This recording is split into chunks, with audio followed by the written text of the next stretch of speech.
I'd like to welcome everyone this evening, and I'm glad we're all here and can really talk to Tobias, who is our Leon County Sustainability Coordinator. And I will say, looking at the whole state, not directly at every county, but Leon County is really leading the way in sustainability and clean energy. And I think we should be very proud of that. I'm extremely excited that we have mandates going forward and that we will have 2030 and 2050 directives for sustainability and clean energy. Tonight, Tobias will discuss with us the way as we as citizens can conserve, protect, and recycle. That's what he's doing for our county. This is a more hands-on presentation so that we can really learn how we can be more effective as good stewards of God's earth. So I'll turn it over to Tobias. But before I do, I want to thank him so much for taking his time and joining us and being with us tonight. Thank you, Tobias. I'm going to mute now. Thank you very much, Marianne. Yeah, glad to be a part of it. I will preface by saying this is my first formal presentation of an audience this big, probably since the start of the pandemic. So if I mess up somewhere along the way, don't judge me too hard. But for me, it really is a pleasure to be doing this sort of stuff. As Marianne said, I'm the Sustainability Programs Coordinator here in Leon County. So prior to the pandemic, I was giving talks like this every couple of weeks to essentially any group that would request it. So excited to do it in a virtual setting. Just to give an overview, I guess I can start sharing here.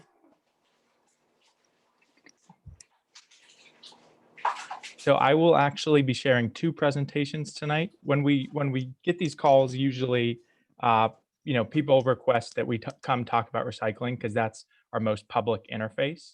So it's what people know us for. It's the work that they expect us to be doing. And then a lot of times they don't know about the other work we're doing aside from that. So first, we'll just give an overview of recycling in Leon County, answer some of those questions about what we can be doing better. And then we'll turn it into a second part of the presentation where we give a bit of a bigger overview of what our office focuses on and why some of the other focuses will actually help us in the long run improve recycling and sustainability broadly.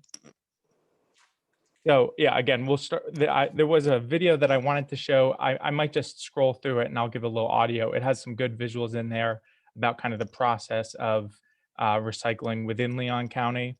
Talk a little bit about the existing recycling system, some of the programs, education, and outreach that we do as a county, and then some of the barriers and challenges to recycling better, both as individuals and countywide. And then, yeah, we'll open it for some questions and then go into the other presentation. So let's see if this plays a little bit. There won't be any audio, but I'll just skip through it a little bit. So essentially, the video is suggesting that there's this decision we all make every time we throw something away. So this kid, you can see, drinks a bottle of water. He thinks about throwing it in the recycling bin, ends up throwing it in the trash can. So when he throws it in the trash can in Leon County, there's a normal process that happens there. So we partner with Waste Pro, who picks up all of our both city and county waste. They then take all that waste, to the curbside. Waste Pro comes and picks it up. They take it to what's called the transfer station. The transfer station processes close to 250,000 tons of waste each year. Waste usually only stays in the transfer facility for 30 to 45 minutes. It comes on trucks and then is loaded out and hauled out to a landfill in Jackson County, about 85 miles away.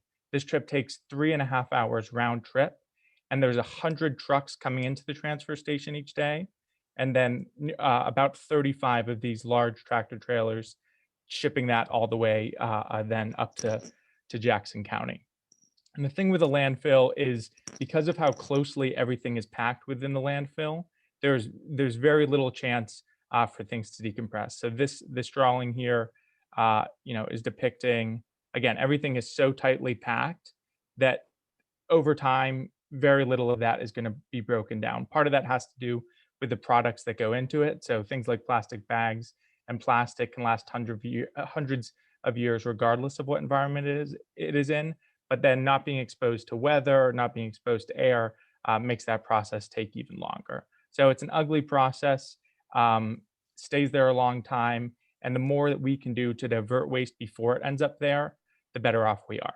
So the video is then showing, we can avoid all of that process just by making a better decision at the bin. As you see this kid doing, he throws it in the recycling bin. Similar process here, Waste Pro picks up all of our recycling. They then take it to our partner facility, Marpan, which is a private business that both the city and county contract out with. Anything from plastic, paper, metal, and glass can all be recycled. The two big no-nos are styrofoam and plastic bags. And that's because they tend to, you'll see here, there's sorting machines. So they'll separate items by specific kinds of plastic. And those sorting machines can often be clogged up by other pieces of debris like trash bags, which then cause delays, and in turn they make even less money off of it, which makes recycling less attractive to them. And yeah, this is then depicting just that recycling can be turned into numerous other products, and that's the hope of recycling in general, is that it saves us front end production, because the process of just transferring something into another plastic is easier than going out, getting that oil, turning it into plastic, and molding it from fresh plastic. So a little bit less exciting than if the video had had audio, but not a problem. So again, this overview, as I described, Leon County and City of Tallahassee partner on a number of programs, or come together on a number of programs, including recycling. So again, we both contract out with Waste Pro.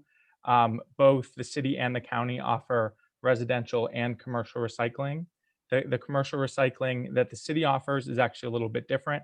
For the commercial business within the city, you can sign on just to do cardboard and paper recycling. In the county, that's not an option. It's either complete recycling or not. And again, both the city and the county utilize Marpan for those processes. So we talked a little bit about the facilities, but we can go through that a little bit more. As I said, the transfer station in 2016, which was the last measurement that we had, nearly 230,000 tons of waste. Tires and white goods, so that's things like refrigerators, things that really shouldn't end up at the transfer station anyway. Those get pulled from the floor. They inspect all the waste for other hazardous materials, which they would remove. And then, as I described, the process of hauling it out to the Spring Hill landfill follows. Similarly, for recycling, that primary facility is Marpan. Marpan is a single stream recycling.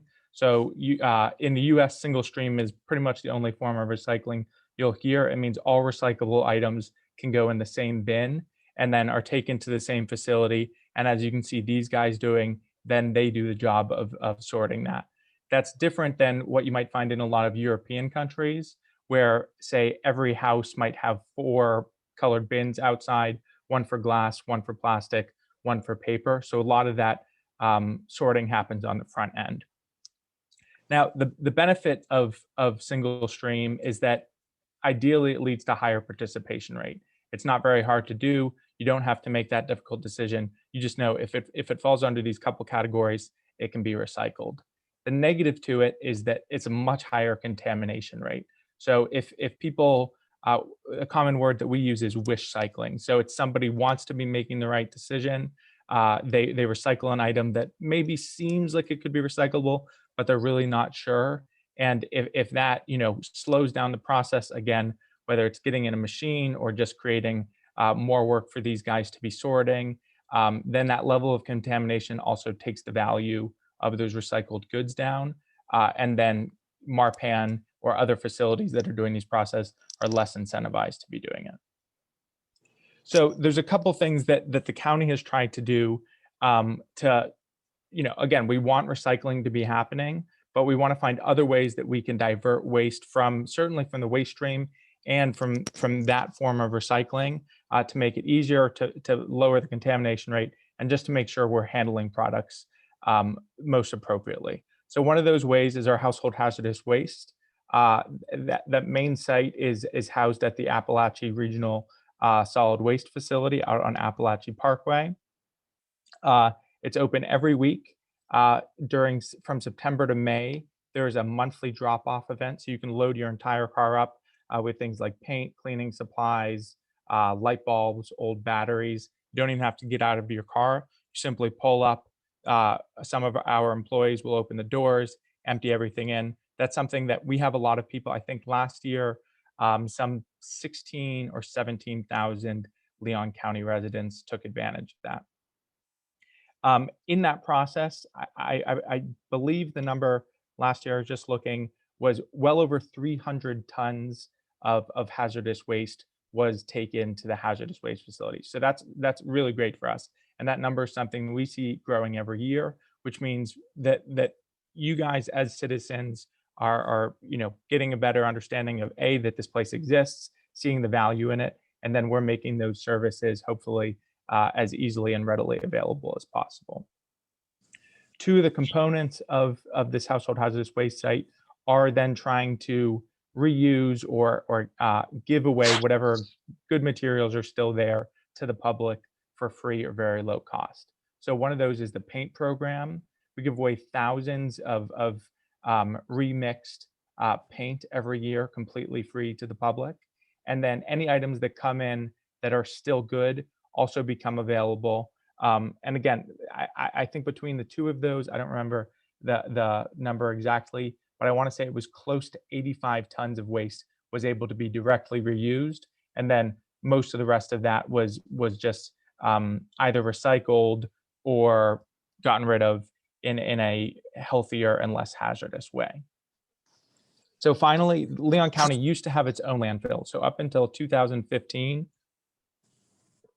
at that same site out there on Appalachia Parkway, there was a large landfill. As described in that earlier video, all of that now gets taken to Jackson County. So the advantage for us as Leon County residents is we don't have a smelly landfill nearby. And eventually, the part of a master plan that's been delayed a little bit, but they will close up that landfill, and eventually all the land over it will help expand Appalachia Regional Park for other things and public uses as well. So for us, it's this additional land. We don't have to worry about the waste. That's all good. The downside of it, of course, is what you saw in the video, which is that we have many trucks every day, going 85 miles and taking 3.5 hours, which has its own environmental impacts as well. The other thing that happens out there at the solid waste facility, in addition to HHW, is yard debris processing. So if you live within Leon County, yard debris can simply be put outside your house as long as it's less than 3.5 feet tall and 6 feet wide. They'll come pick up that pile that gets taken to this household waste or solid waste facility, where they'll process it and turn it into both fine and coarse mulch, which will always be there and is available to the public for free. Yeah, here we are there. So mulch is always there for pickup. And if it ever is running low, simply ask someone there and they'll go fill it up more. Go fill it up from stuff that we have in the back. Yeah, so I guess this is mostly, we've gone through mostly, but again, the kinds of services that are available. So residential, many people within the county have curbside service available to them. So that'll be that green bin that most of you guys are familiar with gets picked up. And then for those that don't have those, rural waste sites are available. And all rural waste sites were made free a year or two ago, again, to increase the use of drop-off there. Similarly, we have commercial. As I said, for the county, that's completely single stream, as where the city has a paper and cardboard option on its own. And then those rural waste sites, we have one in Fort Braden, one in Mississippi, and one in Woodville. They also collect some of those HHW products. And then something that I think the public is a little bit less aware of, it's something that we've really been trying to advertise pre-pandemic internally, is that all Leon County events, any event hosted in Leon County, we will help provide recycling bins to make recycling available at those events. So what are some of the things that, in terms of recycling, that we try to do to inform the public and inform our own employees? So a couple of those is we always try to keep new and relevant information on our website, so you can find things about where to take waste once you've produced it, but also, how to avoid that waste, whether that's through where you're eating, what you're buying, what you're using in your household, et cetera, et cetera. On that website, you'll also find a green map. It's essentially just a map with any sustainability related location within the county. So if you're somebody that's looking for one of these rural waste sites, you can go on that map and find that. Similarly, you'll be able to find all the community gardens that we have helped fund over the last 5 to 10 years, and you'll I'm trying to think of some of the other components that are on there. There's a bicycle map, so worth checking out. And then finally, we have a growing green curriculum. So this was originally intended for schools, elementary schools in particular. Prior to me coming on, we had teachers asking us, is there anything that we can share with our students about recycling? There was enough of a need that a curriculum was created that then we share with teachers so they can lead some sort of sustainability recycling related programming within their class. Yep, here's an example of the green map. It's since been updated, so it doesn't look exactly like this anymore. This is an example of what those lesson plans look like. And then for the public, Leon County has a waste disposal guide. Essentially, it's all this information in much more detail about where you can take all these items. A what can be recycled list. Some of you might be familiar with this as a magnet. It's one of our most common giveaway items. We just tried to make it as simple as possible, which items were recyclable and which weren't. We have a similar composting sign. So we tried to, again, follow the same simple style to increase the chances of participation for composting, which we'll talk about a little bit more after this. And then we have some resources on our website. Where can you donate? So if you're looking to donate clothing or household items, if you have an appliance that you're maybe getting rid of but still works, where can you take those? Things like automobiles, the sharing tree for art and education supplies, etc. One resource that we have not included, or that I forgot to include in this presentation, is we created what's called a green event guide last year. So it was the idea, this was motivated by kind of other departments within the county coming to us and saying, we're hosting events, you guys are asking us to be more sustainable, but that front end work isn't something we have the capacity to do. So again, with our office both being externally facing, looking to help the public, but also focusing internally and making sure that the county as a whole, not just our department, is walking the walk before talking the talk. We made a number of resources that make it easy to order food from businesses that prioritize sustainability, kind of low waste, simple packaging. There's information on there about what to do with waste that's been produced at an event, how you can replace single-use items with reusables, et cetera, et cetera. So this goal was actually just updated, but the state of Florida had a goal that they put out, I believe in 2010, to have every county, reach a recycling goal of 75% by 2020. I don't believe any county did.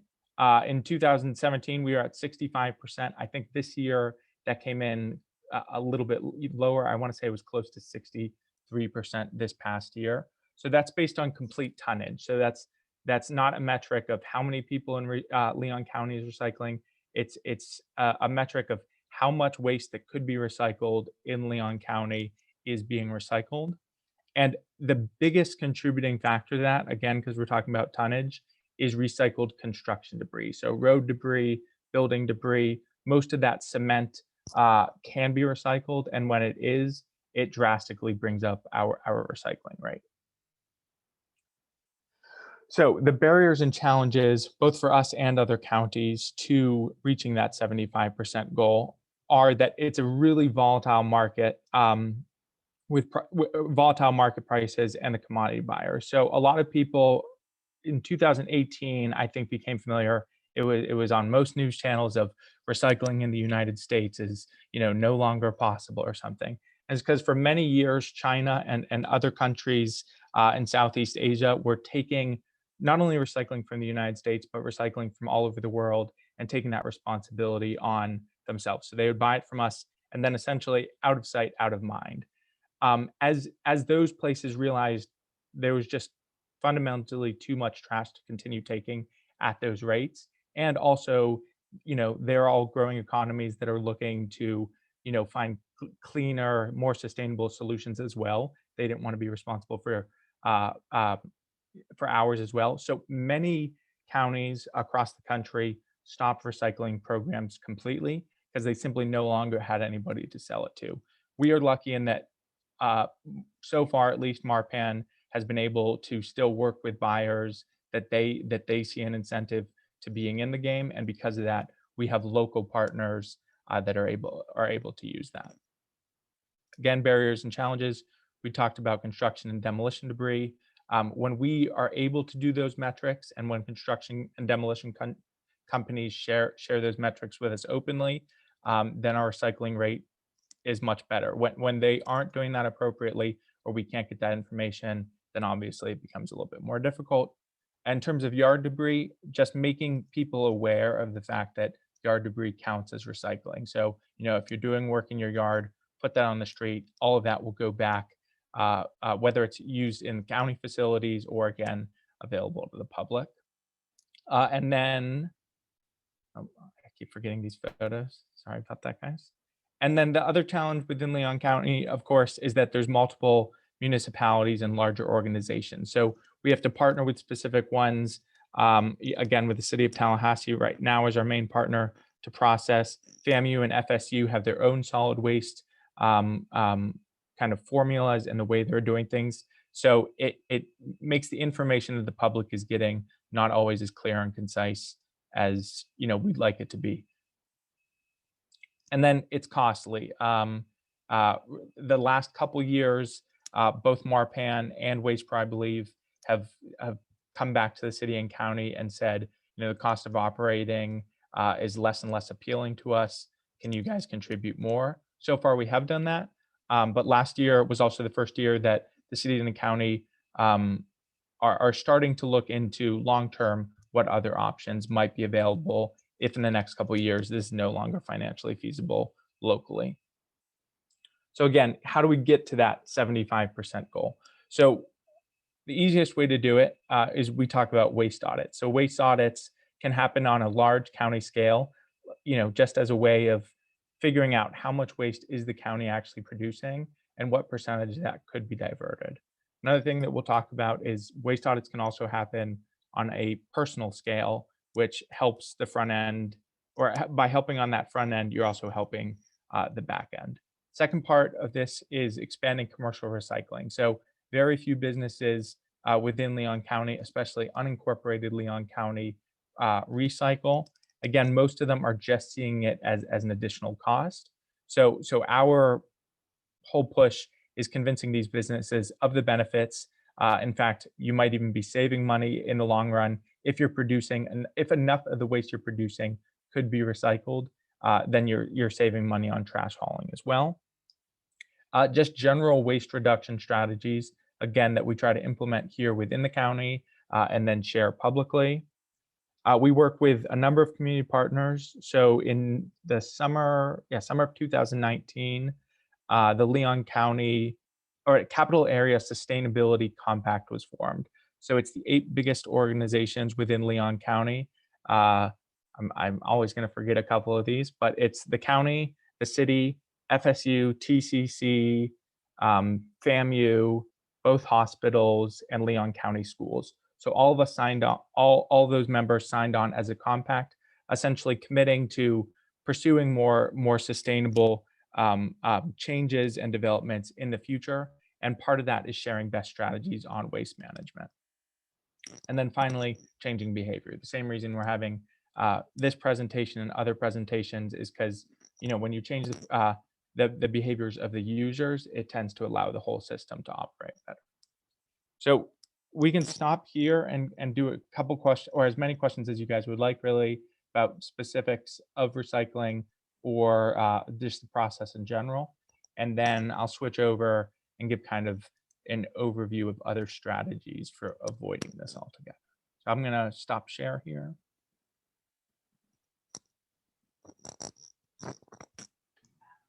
Pam?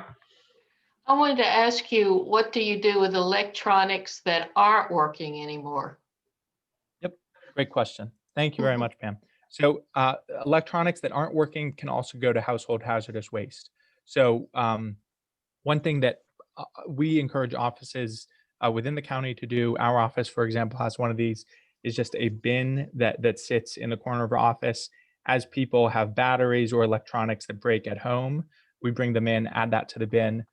Whenever it's full, it tends to be that somebody here is going out to the solid waste facility, takes it out there, and then it's properly disposed of. So we have some people in the county that maybe make trips out there more regularly, either because they're close or it's convenient. They don't want to be keeping that stuff in their house. The alternative, if you're only maybe have one or two broken items every once in a while, would be to create a similar box. And then whenever those drop-off events happen, go and the work is essentially off your hands. Load everything that would be considered as household hazardous waste up, and they'll take it all off your hands for you. So tell me exactly what step one would be. We have 2 fans that don't work anymore, 2 floor fans that don't work anymore, and we're trying to figure out what to do. So what is the step one that we do? Do we put it out in our yard, or do we take it to a station? Yeah, for something like that, you would want to take it. So all Okay. electronics again can go out to the hazardous waste facility. Okay. So those are one of those items that if you put it in your trash, some of it, depending on the size, would maybe be considered white goods, and they would remove it from the floor anyway. But you can help the guys at the transfer station out and just increase the likelihood that it actually does get disposed of properly by just taking it to the household hazardous waste site. Okay, thank you. Yep. Is that available for city residents and county residents? Okay. Yep. Cool. Available to both and completely free. Awesome. Diane asked in the chat box, what about the composting? What about the composting?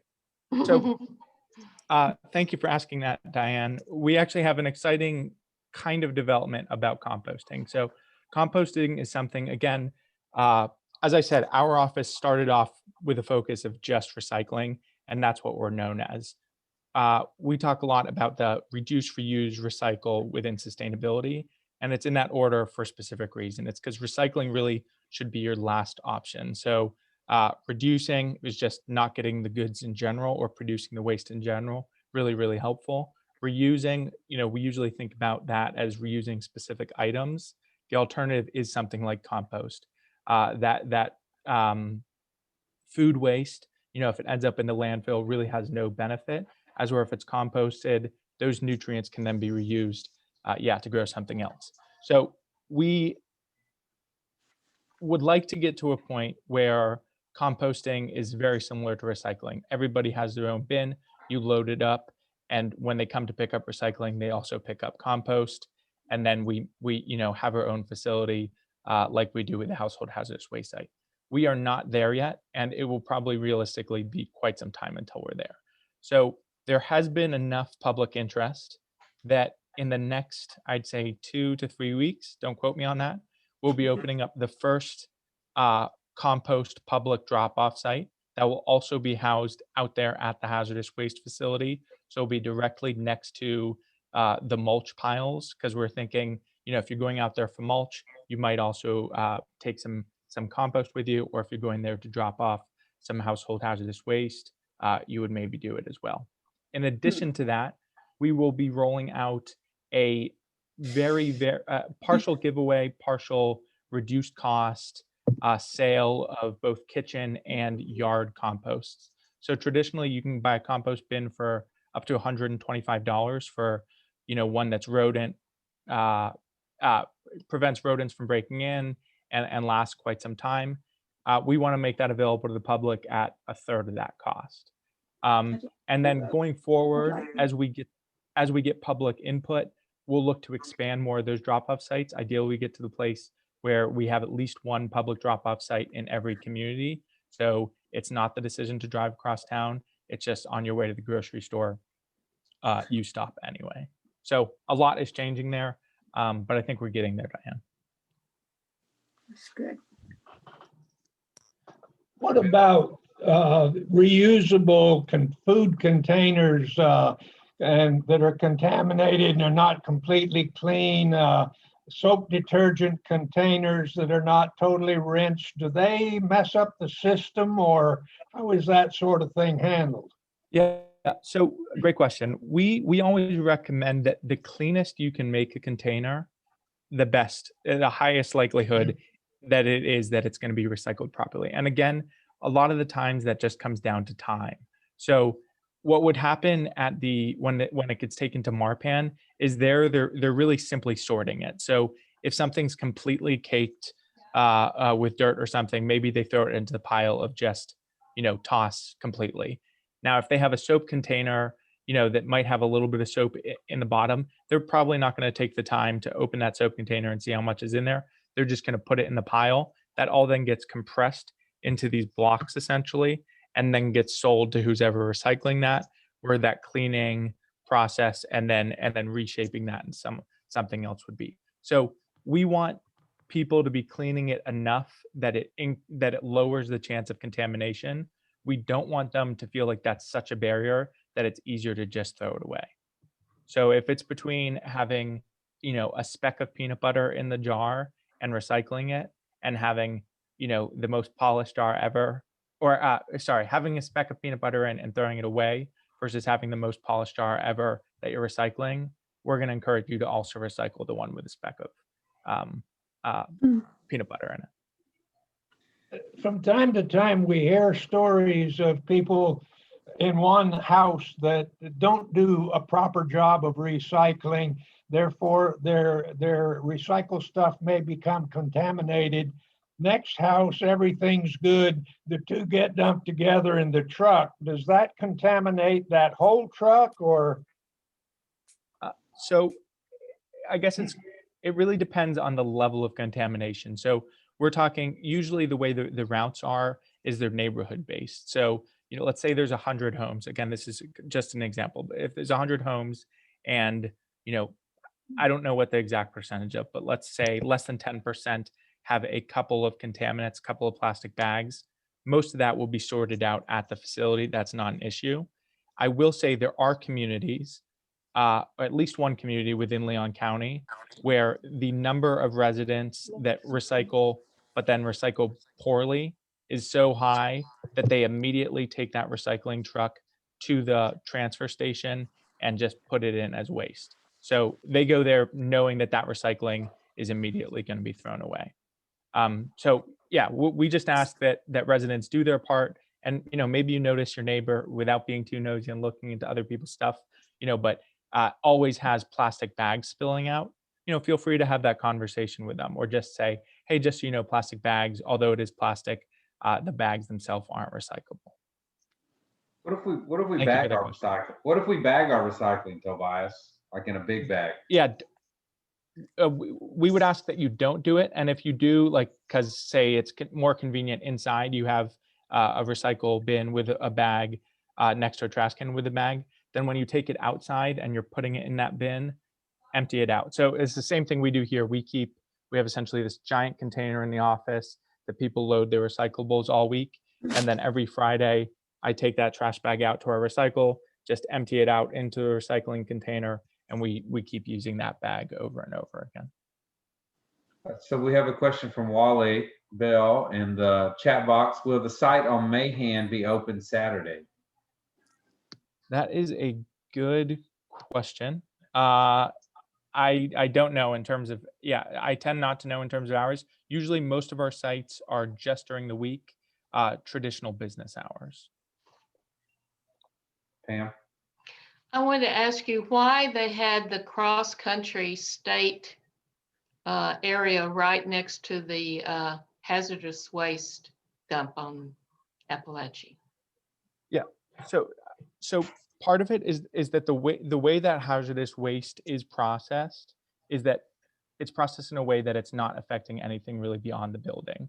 So for Okay. instance, like things like light bulbs, they're not taking them there and smashing them into 1,000 shards. They're, packaging them with other light bulbs that then are going to someplace where it's going to be disposed of properly. So very little, there's little, if any, the goal of having household hazardous waste there is that contamination doesn't go beyond the building really. Okay. And why would Jackson County want all of our trash? Yeah, I assume they, again, I don't know the exact money transaction that happens there, but we pay them to take our trash. So I think it's available. There are probably other places, and there's some cash incentive, or they're making some money off of that right now, and still Is see it value. good for them though? Is it good for them? I mean, really, ideally, it's not good for any place, but there isn't really an alternative. Mhm.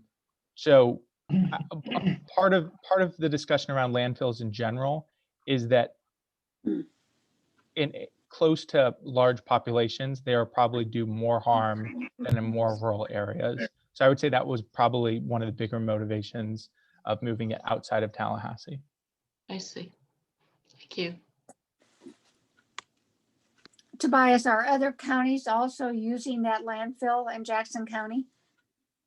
That is a great Or is question, it just Marianne. Land County and, I believe other counties do. I don't know that list, and I don't know how many, unfortunately. I have a question. let me ask you one other thing. Yep. Before others want to, you showed a picture of a magnet that can go on the refrigerator of Yep. the items that can be recycled and not. Where do we get those? Yeah, can we so get we have them in our office. Right now, we're actually low. We just ordered a reorder of them. Uh-huh. So at some point, Marianne, if you email me, I'd be happy to send you, a stack of them that then Okay. you guys can distribute as necessary. That would be Traditionally, good. we would have them at any public event or anybody that comes into our office.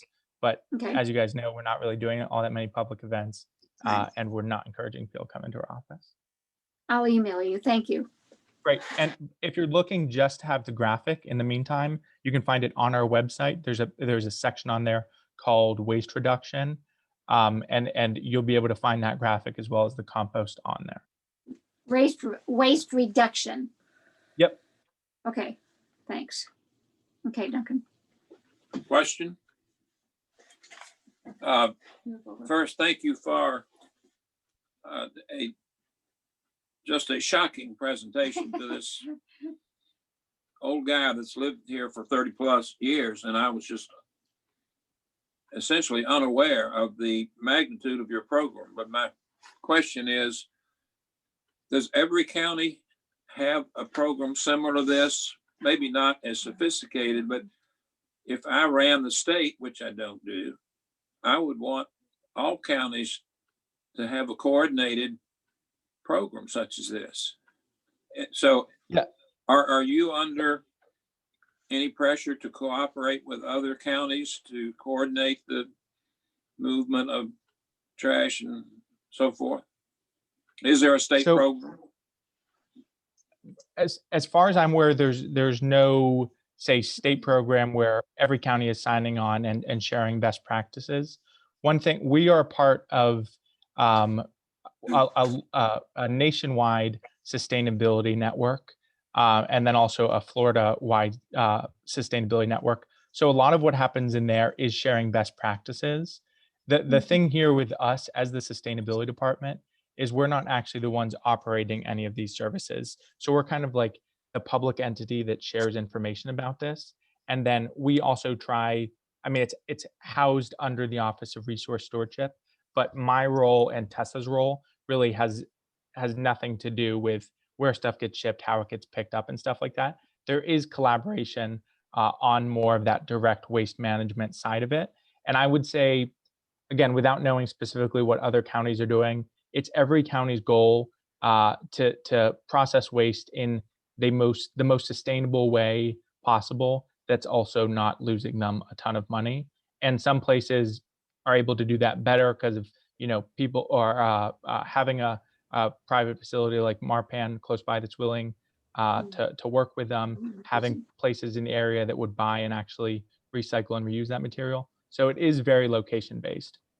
So much so that, say, Thomasville, Georgia, the items that you can recycle in Thomasville are completely different than what you can recycle here, because maybe they only have a service provider that can, say, process aluminum, because that's the only thing they're getting money from.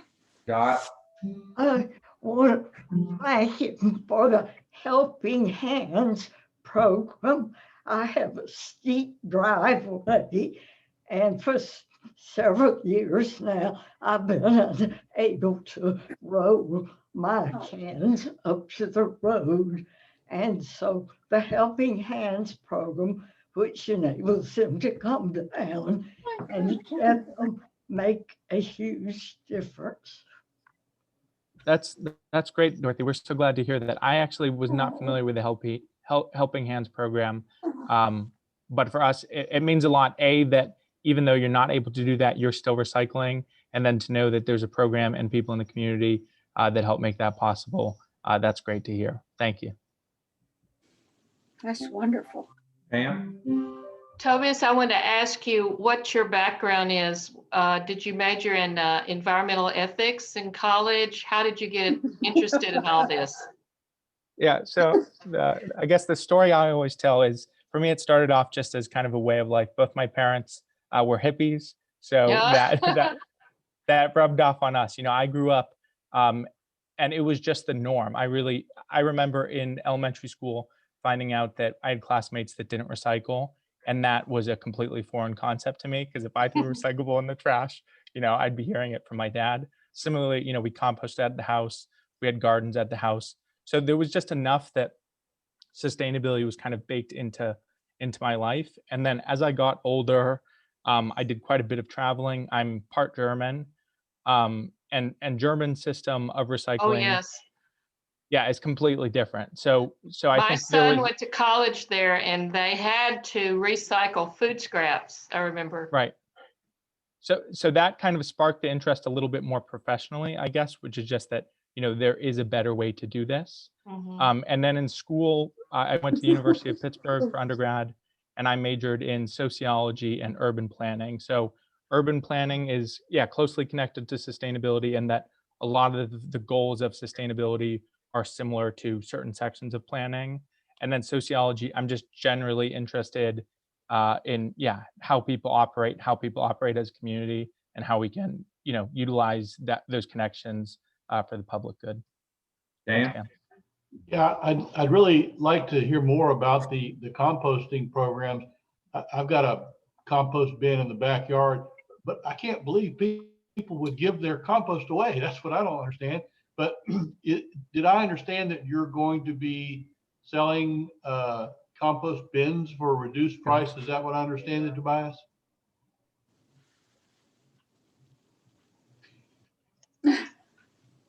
Sorry, Dan. Okay, so I think I heard everything there. I'd say the last couple Yeah, seconds. I thought I heard you say that you're going to start selling compost bins at reduced prices. But like I said, I'm not sure why anybody would give their compost away. Right. So that's one of the questions that we're, I guess, kind of grappling with, is that there are probably a lot of people in the county just like you that either have their own compost, or if they don't have their own compost, they have their own garden. And that's part of why we're doing this two-tiered program. So for people like that have the space, have the interest, and then have the ability to use it, we want to make that easier by giving them a compost bin at a much more affordable cost.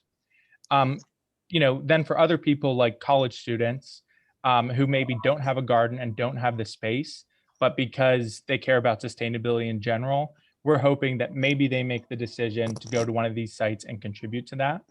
Again, that's why in the long run, we want to make it more accessible.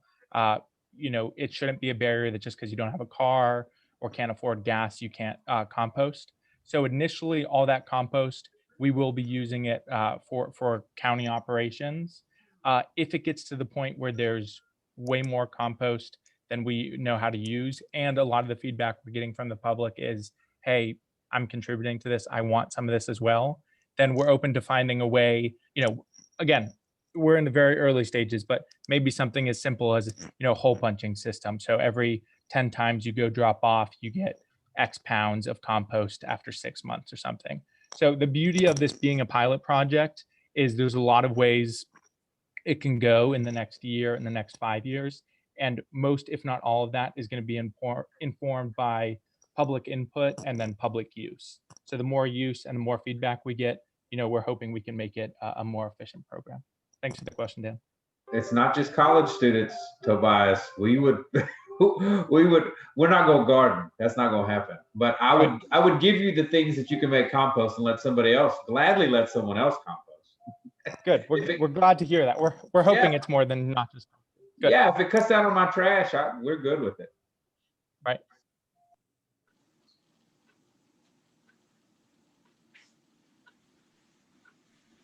Anyone else? Lots of good info here. And I'll leave this completely up to you guys. If again, I do have a second presentation that just gives a kind of more overview of the sort of stuff our department does. I know we only have 12 minutes, so if that's a value, I can quickly go through that. If it's not, you know, we can have a couple more questions and then wrap it up however you guys would prefer. Let's go for 12 minutes. I think it'll be interesting. please The more we proceed. can learn, I think it's beneficial for all of us. Thank you. Great, sounds good. Good. I'm glad to know I haven't bored you guys yet. Let me see about setting that up.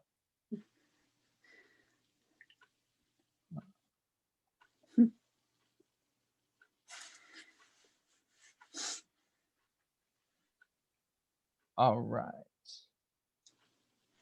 Can you guys see this? Yes. Great. So again, I'll go through it kind of quickly here. Feel free to keep your microphone on. Just kind of holler and I'll answer questions as we go. If we don't get through the whole thing, not a big deal at all. So again, we do much more than just focus on recycling. And part of that is we always start with this question, or what are some of the things you do in a day? And when people answer, we find that everything that they're doing has one thing in common, which is that it's using resources. So whether that's electricity, water, food, driving, you're using resources in everything you do. Sustainability as a field has kind of 3 tiers to it that are often referred to as the 3 E's. So there's the economy, there's the environment, and then there's equity, which is the social component of it. So most people are familiar with the environmental part. What we're trying to do as an office is make people benefit or realize that there is also an economic benefit and a social benefit to more people and a bigger portion of a community practicing sustainable habits. So again, I talked about this earlier, but our way of doing that is building this culture of sustainability, both within county operations and the county at large. We do that through hosting public events. This is a summit that we host every 2 years. This year, it will be hosted end of March, early April. It'll be a mix of online and very small in-person sessions. There'll be more information about that coming in the next month or so, but we're excited about that. Again, we try to walk the walk before talking the talk. So although the county doesn't have a public utility, we're trying to put solar on as many of our buildings and facilities as possible. So this is the largest county solar array, and this is covering the parking lot next to the cooperative extension site on Paul Russell Road. Again, building this culture of sustainability, we have programs for people of all ages. One of those is our community garden program, where we provide grants up to $1,000 to any organization looking to start a community garden on their property. We participate in things like Arbor Day, create resources for recycling. Here, I guess, is where we'll get into. So last year in 2019, the county created a integrated sustainability action plan. So it's essentially our plan for reducing county operation greenhouse gas emissions in the next 15 years. So again, our goal is reduce county operations by 30% in a 15-year period. And we focus on these different topic areas. And then within that, make certain goals and action items so we can, set it into reasonable steps of getting there and not just say, yeah, let's cut it by 30% and then hope 15 years later we're there. So this is just a quick overview of what our ISAP looks like. And there's another thing that on our website you can find. I'd also be happy to send it to you. Breaks it out into each category, again, with a couple big overarching goals. And then within the document, you'll see specific action items for getting there. So again, within waste reduction, which is what we talked about, 75% recycling goal by 2020, that didn't happen and will be adjusted. We talked about increasing commercial recycling, reducing our operations paper recycling, and making recycling accessible to everyone.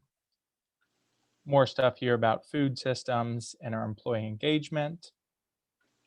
And the whole idea for us about why do we need sustainability is because, we're hoping that when people are doing it, back to the 3 E's, it makes Leon County a healthier, more economically viable and more fun place to live and play. And we can all play a role in that. So again, is the problem is that everything that people eat or use tends to be disposable. So within the county, what we're doing about it is educating our staff. So all staff get a sustainability kind of overview meeting when they're first hired. So it's the same time, they're learning about county procedures, all that. We get a 30-minute talk with them to tell them why we want them to be advocates of sustainability. As I mentioned earlier, we try to make all of our events waste-free or as waste-free as possible by providing reusable plates and cutlery to any department. We make resources available to the public and our own people. This is where we talked about earlier, in that recycling is kind of our last resort. So ideally, we're just using reusable items. Second is using items that are made from recyclables. And then the very worst is things that either can't be recycled or even though they can be recycled, they can't be turned into something else all that easily.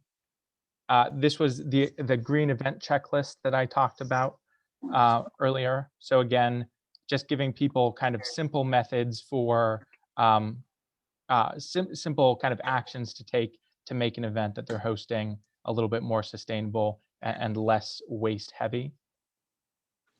And then personally, what we can do about it kind of goes back into the presentation from earlier, which is just participate in it. We want to be diverting more of that waste away from the landfill.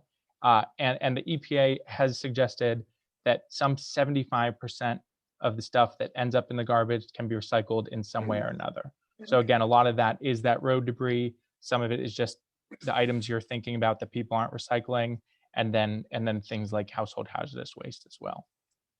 And then this is what I talked about on a county scale, doing a waste audit, but also on a personal scale, if you guys are ever interested.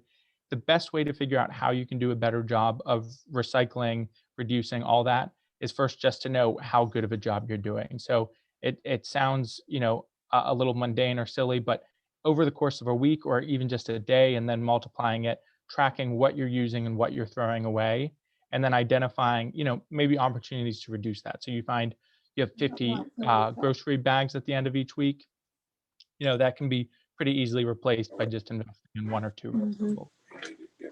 Again, daily activities that we encourage for waste reduction and just energy conservation is just thinking, essentially. So the easiest decision is not always going to be the sustainable one. So just taking that extra time to think what the sustainable option is. This gets us really specific, but we have this plastic reduction campaign that we wanted to roll out last year. We paused because of the pandemic, but we're looking to roll it out again either this spring or this fall or this summer, just encouraging people to really prioritize single use and also kind of demand and ask the businesses that they frequent to make that more readily available to them. And then this goes back into, yeah, just when you're doing things or deciding what to do, finding activities that don't produce all that much waste, especially here within Leon County with all of our parks. There's a plethora of activities you can do that really have very little negative impact on the environment, and we encourage them. Among that is shopping small, and that's where we talk about both the economic benefit as well as, these are just some of the examples of local restaurants that do prioritize kind of sustainable practices, whether that's in, being conscious of the waste they're producing or where they're sourcing that food. So just by caring about sustainability, you're supporting these businesses that are then also supporting local farms and things like that. One of the favorite statistics that I like to give is on every dollar spent, every dollar spent locally, about 43 cents of that stays within the local community, as where if you're spending it at a national chain, less than 13 cents of that stays in the local community. Because again, for the small business, a good portion of that is going to the owner or their employees, and then they're putting it back into the community, as where at a larger chain, that's obviously not happening. And then, yeah, that's that. Sorry to rush through it, but some of that information hopefully was a little bit helpful. There's so much to think about and so much to ponder. We just thank you for sharing all of this with us. It's been a great presentation. One thing I want to just add at the very end, when we were talking about the plastic detergent bottles, we now can buy detergent in pods that are totally degradable in the washing machine and eliminates that plastic container. We had a Green Faith Alliance meeting the other day, and we talked about we need to be making a concerted effort to not buy those big plastic containers that are so difficult to recycle. So that's a little add-on. Yeah, that's a great add-on, Marianne. And I think that's the exciting part about working in this field and being just you guys, the public that's interested in, is that we're getting to a place where these decisions are going to become easier. More people are seeing the benefit, so businesses are seeing the benefit. So whether it's something that's exactly completely degradable, or even they're putting some packaging in like cardboard packaging, which eventually will decompose, or simply buying in bulk. If the attractive thing about plastic is it's very affordable. So we never want to be a department to say like you have to choose the option that's not plastic, because it's only gonna appeal to the people that can afford that. But even something as buying a bulk detergent and then putting that in a smaller container or just using it for a longer period of time is helpful as well. Right. I think we've Is got it time better to read news online than to get a printed newspaper? How much trouble are printed newspapers for you guys? So paper is very easy to recycle. I'd say the two easiest products to recycle are paper, because kind of all sorts of paper can be turned into other sorts of paper, as where as silly as that sounds, like certain kinds of plastic, say plastic number 3, that plastic can only be used to make certain kinds of plastic.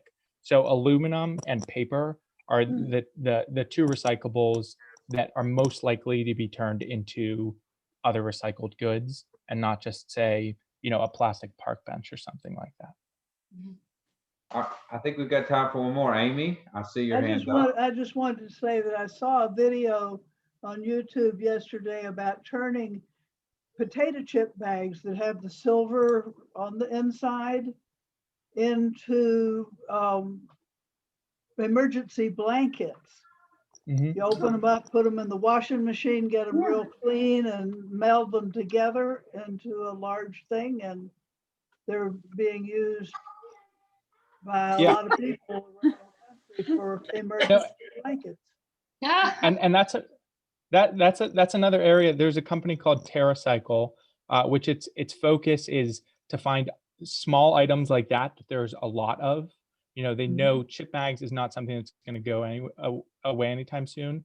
So they make very specific, they try to follow like, the European model of finding very specific boxes. They'll send it to you. You load up all your chip bags, and then for all I know, that maybe that is what they're creating with that.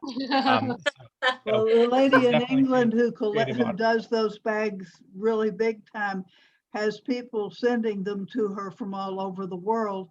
And she Oh, that's asked them to sign the bag Oh, in some place before they send it, so that when she makes the blanket or the sleeping bag out of it, that signature goes with it. That's very The, cool. the homeless Very person cool. who gets it. Yeah. Pretty cool. And that's something I think that's also increasing is like artists tend to be huge advocates for recycling, and a lot of times, I know at the chain of parks every year, or at least the last couple, there's been a competition for local artists that are making artwork out of at least 75% post-consumer recyclables. We're looking to partner with a local artist or series of artists for our summit, because there are items that we are just going to have to continue using because plastic is convenient, cheap, available. I think the pandemic has shown that plastic, for a lot of instances, really can't be replaced by anything else. So the more creative ways we can find to reuse that, I think, also helps go a long way of not just tossing it in the trash. right, right. Any other questions? Well, once again, Tobias, thank you very, very much. It's been a Yes. great pleasure having you here. Yes. We've learned Wonderful. so much. And Oh, Thank you we also very know how to get much. to your website. So that'll be a great help to us. Great. Thanks again. And Good. yeah, ahead. and Marianne, I'll be happy to send over some resources for you then to share. And again, I Okay. just want to thank you guys all. I know, late on a Wednesday night, I'm happy to get the crowd. And for this being my first talk in almost 11 months, you guys were really receptive and just a fun group Well, you to be did talking great. to. You Yeah. just did Thanks. a great job. Great job. Thank you. Thank you. Thank you very much. Have a great evening. Thank you guys. too. You too. Good night. Good Good night. night. Bye. Thank you.